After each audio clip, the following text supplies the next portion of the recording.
السلام عليكم. في الفيديو ده بقى هعمل معاكم تتبيلة البانيه بطريقة تحفة في ربع ساعة بس. هتكوني مجهزة احلى تتبيلة بانيه، وجنبه كده بقى طبق مكرونة، وهتكوني حضرتي كده احلى غدا بمنتهى السهولة.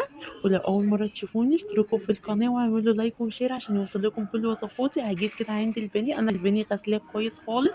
هجيبه كده وهتبله بمعلقة كده من الفلفل الأسود، ومعلقة من السبع بهار، ومعلقة من الثوم البودر والبصل البودر، ومعلقة من بهارات الفراخ، ونص معلقة من السكر، ومعلقة من الملح، ومعلقة كبيرة من الباربيكيو صوص.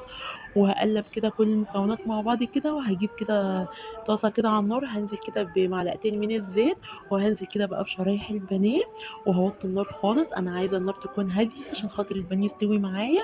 وده كده شكله بعد كده مخلص، طعمه تحفه. هجيب كده بقى فحمايه، وهنزل كده بمعلقه من السمنه. جربوا الطريقه دي واكتبوا لي رايكم.